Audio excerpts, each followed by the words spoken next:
नागेश्वर धाम के पीठाधीश्वर धीरेन्द्र कृष्ण शास्त्री आज हमारे इस मंच पर हैं। एक बार फिर जोरदार तालियां धीरेन्द्र कृष्ण शास्त्री जी के लिए।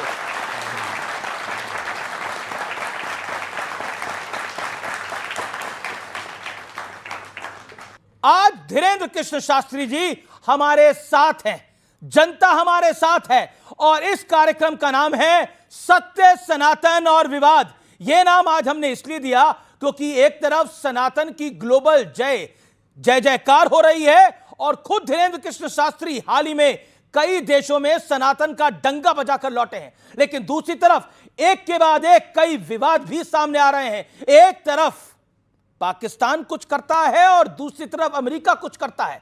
आज इन तमाम विवादों पर हम करेंगे एक बड़ा सार्थक संवाद धीरेन्द्र कृष्ण शास्त्री जी के साथ।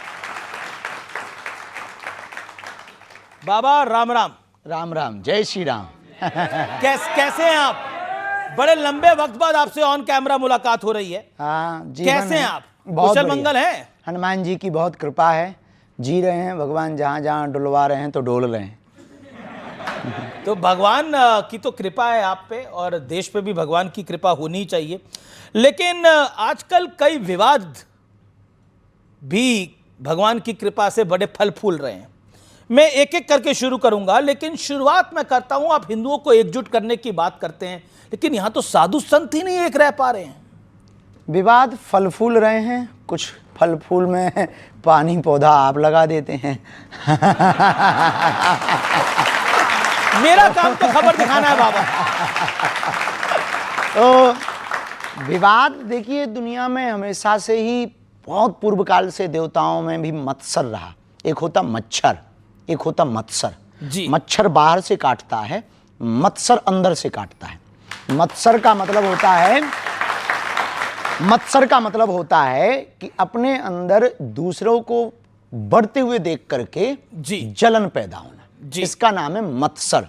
देख ना सकें पराई विभूति। तो ये आदिकाल से रहा, देवताओं में रहा, इंद्र के समय में भी रहा, तो कोई नई बात नहीं है। अब वर्तमान में जिस बात से ये विवाद लंबा खिंच रहा, उसमें बड़ा लंबा हाथ है सोशल मीडिया का और आप जैसे महापुरुषों का। अच्छा, मतलब जगत गुरु राम भद्राचार्य जी, मैं भी उनका बड़ा सम्मान करता हूं, जगत गुरु राम भद्राचार्य जी अब प्रेमानंद जी महाराज के बारे में कुछ बोल दें तो जिम्मेदार मीडिया और सोशल मीडिया हो जाता है? नहीं, बाबा जिम्मेदार नहीं है। ना सोशल मीडिया के ऊपर टिप्पणी है, ना संतों के ऊपर टिप्पणी है। बात यह है कि विवाद को बढ़ाना है कि खत्म करना। वो तथ्य हो गया, अपनी तरफ से सफाई भी हो गई जी। अब उस पर बार बार डिबेट करना, बार बार पोस्ट वायरल करना, मतलब पानी डालना है। तो आपको क्या लगता है, मैंने जो अब सवाल ये पूछना चाह रहा, वो पानी डालना है या पेट्रोल डालना है? नहीं, अब पानी पेट्रोल हम तो ऐसा, आप हिंदुओं को एकजुट करने की बात करते हैं। मेरा प्रश्न ये है कि ये साधु संत अगर एकजुट नहीं रह पाएंगे तो समाज को मैसेज क्या देंगे? हमने एक वीडियो के माध्यम से कहा भी है, सभी महापुरुषों से प्रार्थना भी की। देश को यदि बचाना है, सनातन की धज्जियां नहीं उड़वानी, सनातन को यदि बचाना है तो एकमात्र सर्वोत्तम उपाय है, वो ये है कि हमें आपस में एक दूसरे को लड़ करके ऊर्जा खत्म नहीं करनी, सनातन विरोधियों का सामना करने के लिए अपनी ऊर्जा को लगाना चाहिए। लेकिन आपकी बात, अब समय वो आ गया एक छत्र के नीचे बैठने का, अब समय वो आ गया एक स्वर में बोलने का, अब समय आ गया मतांतर ये इसको एक तरफ करके, अपने अपने सिद्धांतों को एक तरफ करके, अब समय आ गया सनातन के एक ध्वज को लेकर के सबके साथ चलने का और सबको लेकर चलने का और एक मंच पर बैठने का। लेकिन वर्तमान में परिस्थिति जो इस देश में हो रही है, वो निश्चित रूप से सनातन के लिए ये कहीं ना कहीं ग्रहण का काम कर रही हैं। चाहे वो संतों का विवाद हो, चाहे वो तीर्थों पर टिप्पणियां हो, चाहे वो रामचरितमानस का विवाद हो, मानवता पर विवाद हो, मानव सभ्यता पर विवाद हो, महिलाओं पर विवाद हो, बच्चों पर विवाद हो, या फिर नग्नता या फूहड़ता परोसी जा रही हो, या फिर सोशल मीडिया पर बच्चे नचैया और बेटियां नचनियां बन रही हो। ये सब हमारी सनातन संस्कृति और देश की स्थिति को बुरा ना मानना, ये देश की स्थिति को न जाने किस तरफ ले जाया जा रहा, हमारा कहना यही है। सभी आचार्यों से, आपकी मीडिया को, न्यूज़ 18 को सब लोग देखते हैं और हम कहेंगे कि आप हमें बोलने का मौका दें और ये कहना चाह रहे हैं कि कृपा करके हमारी बात को अन्यथा ना लें। अब संतों से प्रार्थना है, वीडियो ना खेलें।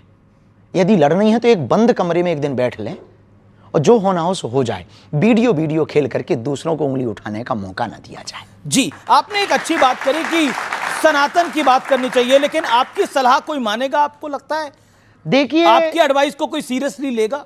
अब बारिश तो होती है, कोई छाता ले या ना ले, उससे मेघों को कोई फर्क नहीं पड़ता। तो आपको बागेश्वर बाबा डर नहीं लगता? धीरेन्द्र शास्त्री जी, डर नहीं लगता? बड़े बड़े धर्माचार्य हैं, बड़े बड़े आचार्य हैं, बड़े बड़े साधु संत हैं, कहीं आपके पीछे ना पड़ जाए? कुछ तो पड़े हुए हैं। पड़ जाएंगे, हम चरण पकड़ लेंगे शंकराचार्य, और फिर इसके बाद भी वो कुछ करेंगे तो पिट लेंगे। इससे ज्यादा संतों से एक बात याद रखना, औरों से नहीं, संतों से ओनली। बाकी तो डरते तो हम किसी के बाप से नहीं है।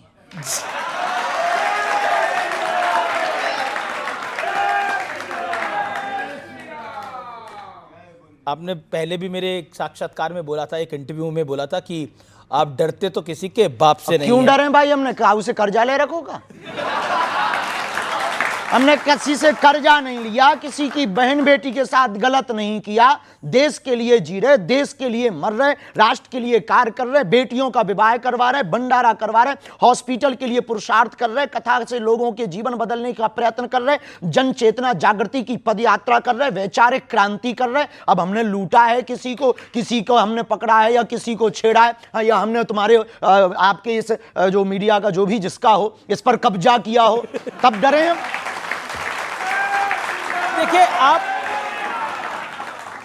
आपने लूटा तो है, सुख चैन लूटा है सनातन विरोधियों का, लूटा तो है आपने। वो लुटने योग्य ही है। जो सनातन विरोधी हैं उनका चैन लुटना ही चाहिए। जो स्वयं हम लोगों से बेचैन है वो चैन में रह सकता क्या? जी, चलिए, मेरा अगला प्रश्न है। संघ प्रमुख मोहन भागवत जी ने एक बहुत बड़ी बात कही। उन्होंने कहा कि सभी को 3 बच्चे पैदा करने चाहिए। नहीं, 4। अच्छा, 4 करने चाहिए। हाँ। अरे 3 पर इतना विवाद हो गया, उनके पीछे पड़ गए सब। चच्चे के 30 बच्चे हो सकते हैं। किसके? चच्चे के 30 बच्चे हो सकते हैं, तो हिंदुओं के 4 क्यों नहीं हो सकते हैं? और क्या बुराई है? 2 बच्चे घर के लिए, 1 बच्चे संघ का के लिए, और 1 बच्चे हिंदू राष्ट्र का लिए। ये तो फिर फैमिली प्लानिंग का तो बैंड ही बच जाएगा पूरा।